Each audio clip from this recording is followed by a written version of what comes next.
ఓం శ్రీ మాత్రే నమః. ఇక్కడ నేను చెప్తున్న దత్తమంత్రం 3 సార్లు కానీ 16 సార్లు కానీ పారాయణ జపం చేయాలి.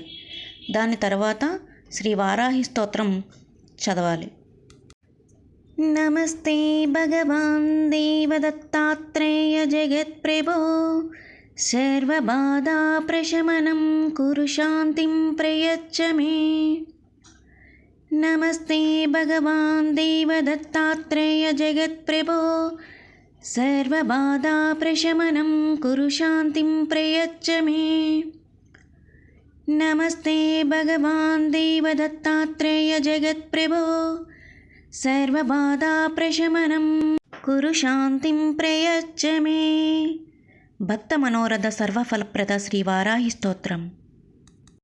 వందే వారాహవక్త్రాం వరమణిమకుటాం విద్రోమశోత్రభూషాం హరగ్రైవేయతాంగస్తనభరణమితాం పీతకౌశేయవస్త్రాం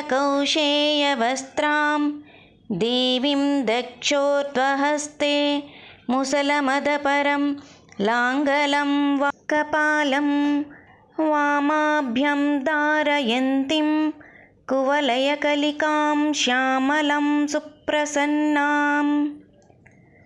నమోస్తు దేవి వారాహి జయకారస్వరూపిణి, జయ వారాహి విశ్వేశి ముఖ్యవారాహి తే నమః.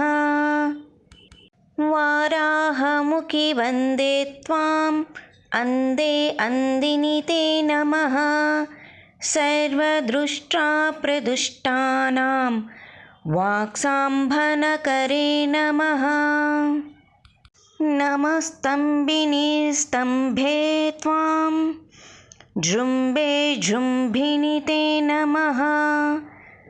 రుందే రుందిని వందే త్వాం నమో దేవేశి మోహిని.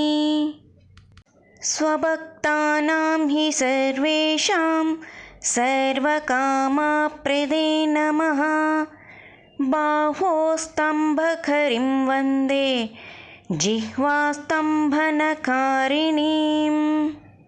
స్తంభనం కురు శత్రూణాం కురు మే శత్రునాశనం.